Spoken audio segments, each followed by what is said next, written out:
Olá pessoal, sejam todos muito bem-vindos à nossa aula. Hoje a gente vai começar discutindo um pouco sobre cargas elétricas e processos de eletrização. Bom, tá aí o que a gente vai discutir hoje, né? A gente vai falar um pouco sobre como que a ideia de um corpo carregado, o que um corpo precisa para estar carregado, né? E os três processos de eletrização que nós conhecemos aí. Bom, primeiro vamos começar com o modelo atômico, né? É, a primeira explicação realmente mais plausível para o modelo atômico foi dada por Bohr na década de 1910, né? No ano mais precisamente aí com sua publicação em 1913. Só que Bohr, nesse trabalho, ele precisa lançar mão de 4 postulados, né? O que é um postulado na ciência? Um postulado é algo que você jura que é verdade, mesmo você não tendo condições de provar. Então Bohr precisou de 4 desses para poder descrever o modelo atômico de Bohr, o seu modelo atômico, né? Para o átomo de hidrogênio, que é o átomo mais simples da natureza, né? Tem um elétron e um próton. E alguns anos depois, né? A gente descobre que o modelo de Bohr ele traz resultados experimentalmente consistentes, mas com uma teoria inconsistente. Depois, com a mecânica quântica, ela veio e deu conta de explicar brilhantemente aí o átomo de hidrogênio e depois levar para outros átomos aí. Bom, com base nos trabalhos de Bohr, Rutherford aperfeiçoou essa ideia e conseguiu generalizar o que o Bohr tinha descrito para o átomo de hidrogênio para outros átomos, né? E nessa jogada toda, né, a gente já conhecia os elétrons e aí o Rutherford conseguiu, né, provar que um átomo ele tinha um caroço positivo no centro, né, e que tinha uma nuvem negativa em torno desse centro. Nessa nuvem negativa são os elétrons, né, que possuem cargas negativas. O caroço, né, do átomo eram os prótons, porque esse caroço ele era positivo. O Rutherford bombardeava uma folha de não me lembro agora, acho que era uma folha de ouro com átomo de alumínio, não me lembro agora, me fugiu a memória, mas com essa experiência, né, de arremessar átomos numa placa de metal, eu acho que era ouro mesmo, ele mostra, né, que o núcleo atômico ele tem carga positiva e ele é um caroço duro, né? É uma parte muito densa aí, que depois a teoria da mecânica quântica, a teoria eletromagnética forte, né? Eletromagnética forte, vê? A teoria nuclear forte, ela descreve aí a formação do núcleo, né? Onde você tem prótons e nêutrons. Bom, então essa aí é, a princípio, a estrutura da matéria, né? De toda a matéria que a gente conhece. Hoje, a gente já sabe que com as partículas elementares, né? Que os prótons, ele não é elementar, ou seja, se você pegar um próton e abrir, ele é formado por outras partículas. Idem ao nêutron, né? Se eu pegar um nêutron e abrir, eu vou ver que existem outras partículas que formam ele. Dessa lista aí que a gente está, apenas o elétron é elementar. Ou seja, eu não consigo abrir o elétron para ver se ele é formado por outras partículas. Então, o elétron é o que a gente chama de uma partícula elementar. Aí está uma foto belíssima de um átomo de hidrogênio, né? Você tem aí o núcleo positivo, né? E a nuvem negativa, que é o elétron orbitando em torno desse núcleo. Aqui eu tenho outros átomos, né? Você veja que eu tenho um átomo de hélio, né? Que são 2 prótons e 2 nêutrons no núcleo, e 2 elétrons orbitando em torno desse núcleo, e um átomo de carbono, que tem 6 elétrons, né, na sua eletrosfera aí, e 6 prótons no seu núcleo. Veja que no núcleo aí, tanto do hélio quanto do carbono, eu já tenho a presença de nêutrons, né? Eu não tenho apenas prótons. Bom, agora o que um corpo precisa para estar carregado? Vamos lá. Para um corpo estar carregado, ele pode estar carregado positivamente ou negativamente. Para ele estar carregado positivamente, ele precisa ter mais prótons do que elétrons. Então, se ele tem excesso de prótons, está carregado positivamente. Para a carga ser negativa, é o contrário, né? Ele tem que ter mais elétrons do que prótons. Bom, sendo dessa forma, então um objeto ou ele tem, sei lá, 20 prótons a mais e está carregado positivamente, ou ele tem 15 elétrons a mais e está carregado negativamente. Isso quer dizer que eu nunca vou ter um corpo que tem 1,5 da carga do elétron, né? Na verdade, hoje a gente já sabe que algumas partículas elementares, que inclusive que formam um próton, os prótons e os nêutrons, têm carga elétrica fracionada, mas aí é outra história. Aqui eu nunca vou ter um objeto que não tenha que tenha carga elétrica que não seja múltipla inteira da carga elétrica fundamental, que é de 1,6 vezes 10 elevado a menos 19 coulombs. Opa, chutei aqui o meu microfone. Esse C de Coulomb é uma homenagem ao francês Charles Augustin Coulomb, que foi um cara que fez experimentos muito interessantes que conseguiram medir a força elétrica, que a gente vai ver aí na nossa próxima aula. Bom, tanto o elétron quanto o próton, eles têm essa mesma carga elétrica, o mesmo valor de carga elétrica. Só que o elétron tem esse valor de carga negativo e o próton tem esse valor de carga positivo. Ora, isso quer dizer então que se eu tenho um objeto que tem o mesmo número de elétrons e o mesmo número de prótons, esse objeto ele é neutro, ou seja, ele não tem carga elétrica nenhuma. Então, ó, eu tenho aqui 1, 2, 3, 4, 5, 6 cargas negativas, 1, 2, 3, 4, 5, 6 cargas positivas.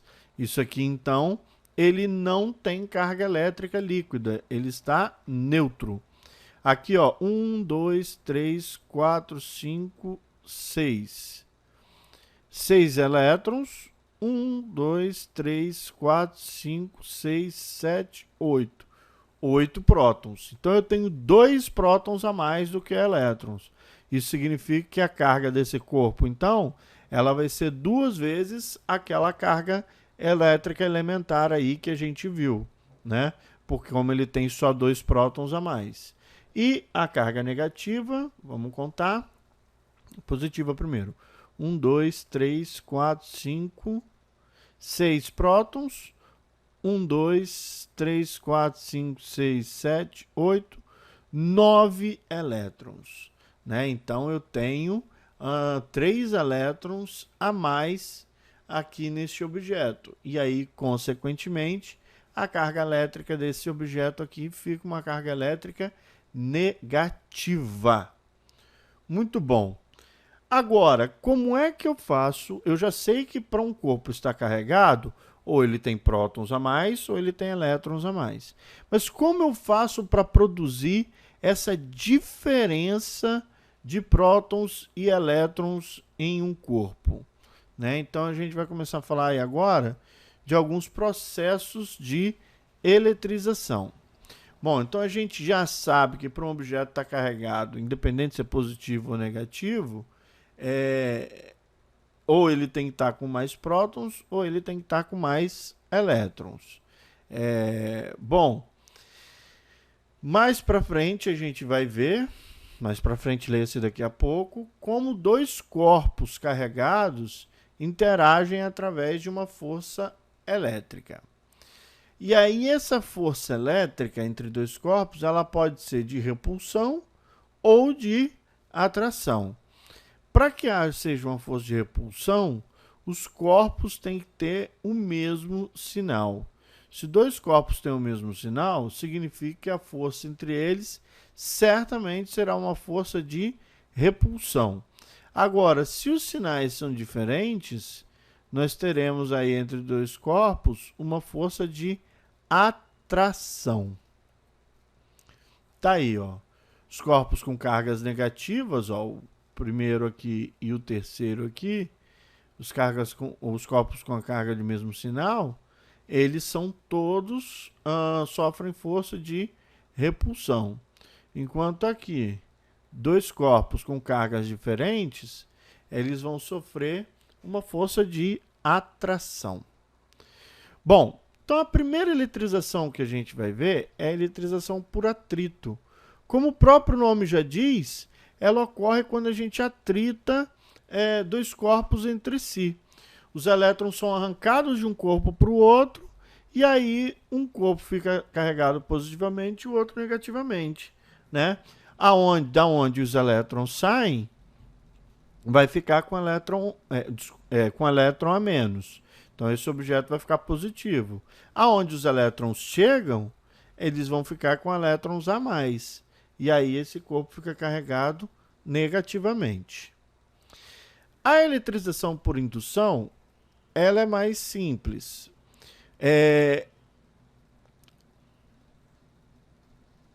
Imagina que você tem um corpo neutro aí, né? Essas cargas, elas são deslocadas localmente, ou seja, elas se movem apenas naquele pedacinho ali. E quando elas se movem para um pedacinho, você tem um acúmulo de cargas de um único sinal, né? E aí nessa pequena região, a gente vai ter um objeto, o nosso objeto vai ficar carregado, né? Vamos perceber isso aqui agora com um experimento virtual.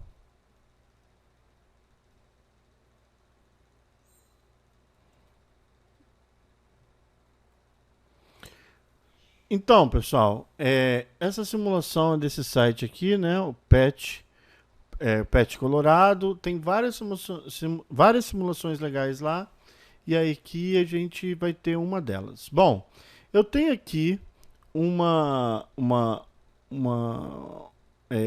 suéter, né, uma blusa de frio de lã, e tem aqui um balão.